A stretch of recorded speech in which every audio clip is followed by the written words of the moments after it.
A great white shark is considered one of the most perfect predators evolution has ever produced. 6 meters of muscle, razor teeth, and raw power that slices through the modern ocean with ruthless efficiency. We're used to thinking the ocean is a harsh but understandable environment, where predators follow predictable rules of size, speed, energy efficiency, and evolutionary progression from primitive to advanced forms. The facts speak otherwise. Some creatures violate these expectations so profoundly they feel biologically alien, anachronistic, or excessively specialized, as if pulled from a harsher, less settled prehistory. We're told marine life operates on clear food chains, straightforward adaptation, and firm survival limits. Today, we examine 10 real ocean creatures that, by all the laws of biology we usually accept, shouldn't feel this strange. And we'll discover why they didn't just exist.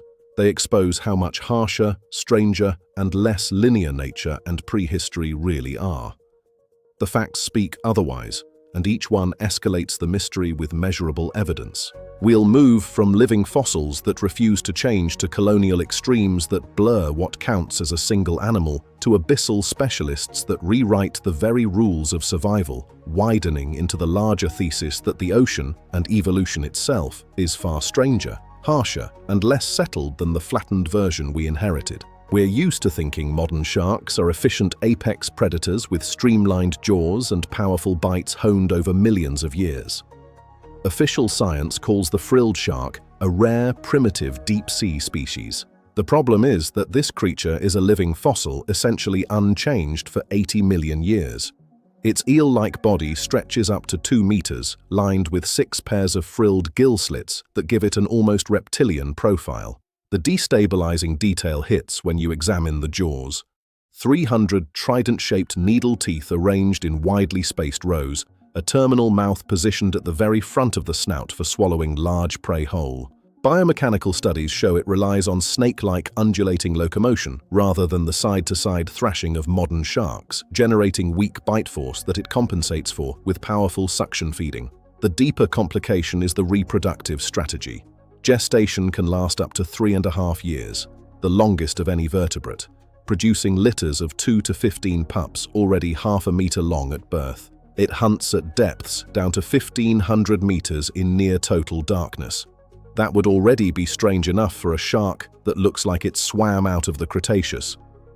But the real mystery begins when you realize it is a direct snapshot of ancient ocean predation still operating in today's depths, proving evolution can preserve extreme ancient designs when the environment demands it.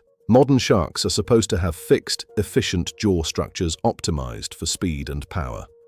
Official accounts describe the goblin shark as an odd-looking, rarely seen deep-sea species with a long snout. The destabilizing detail emerges in its feeding mechanics. The jaws are hyper-protrusable, capable of slingshot extension almost the full length of the snout in a fraction of a second.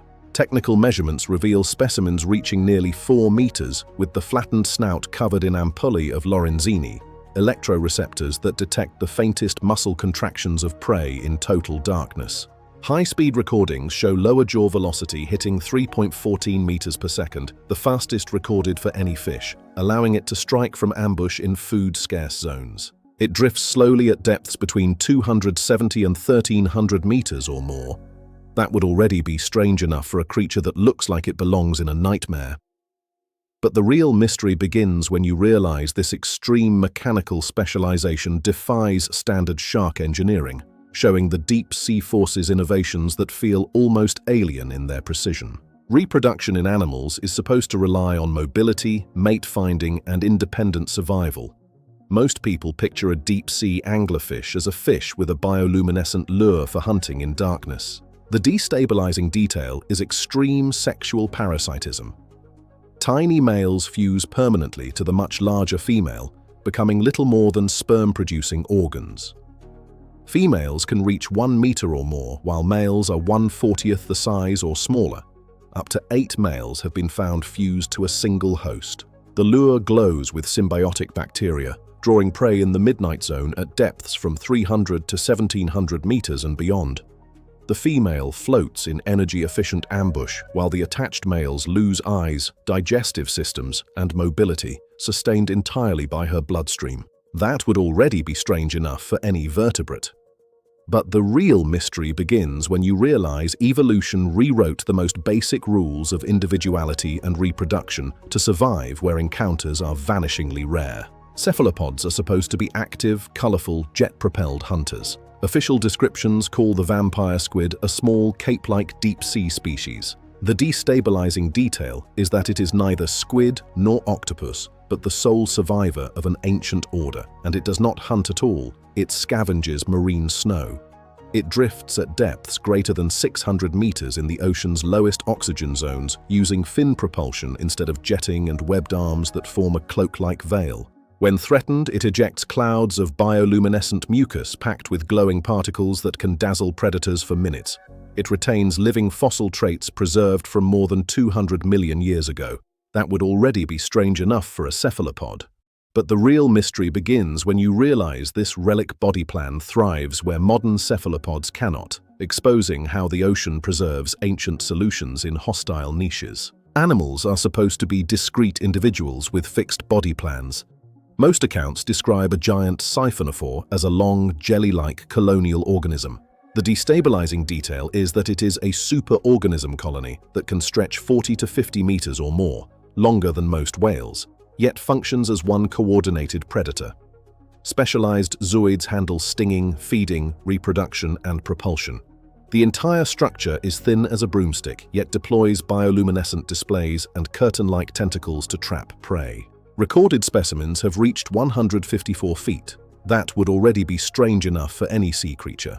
But the real mystery begins when you realize it blurs the very definition of one creature, showing colonial life can achieve sizes and efficiencies that challenge our concept of biological individuality. Lobe-finned fish were supposed to have given rise to tetrapods and then vanished 66 million years ago with the dinosaurs. Official science once called the coelacanth the classic living fossil thought extinct since the end of the Cretaceous. The destabilizing detail came in 1938 when a living specimen was pulled from the ocean off South Africa, almost unchanged for 400 million years.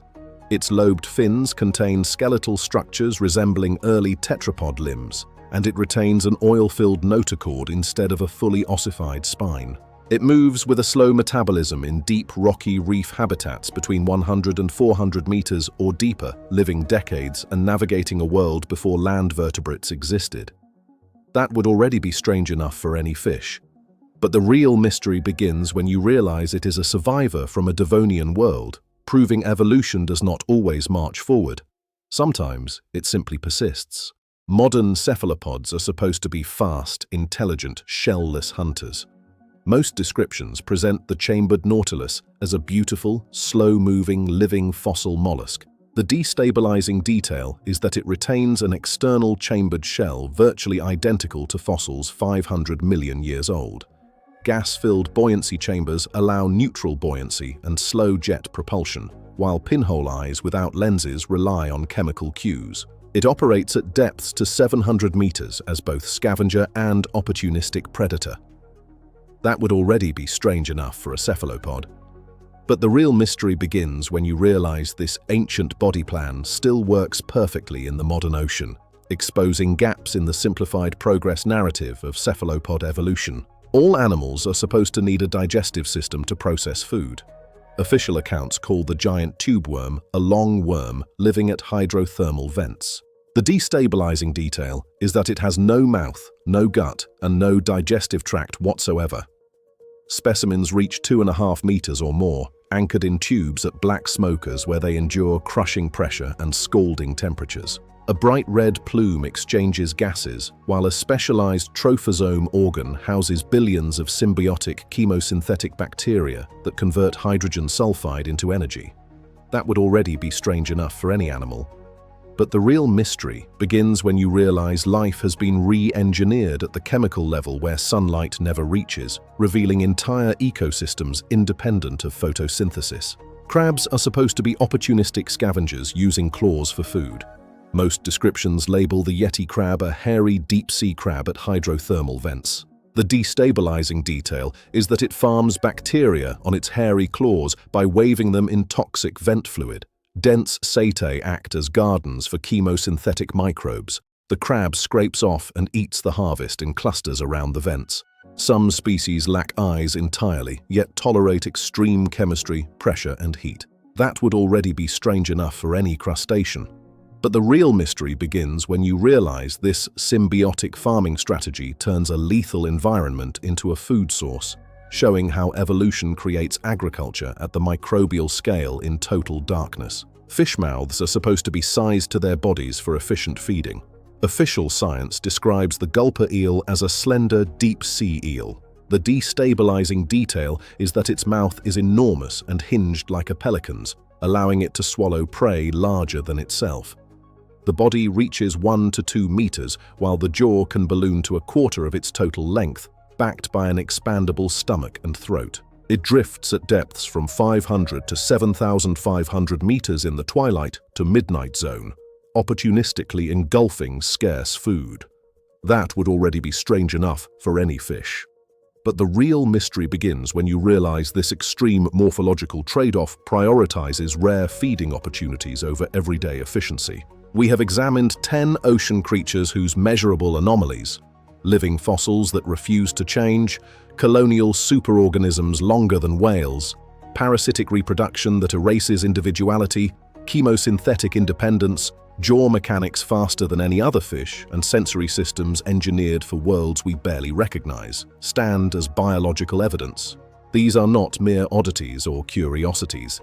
They are proof that nature, prehistory, and evolution are harsher, stranger, less linear, and far less settled than the simplified public story we inherited.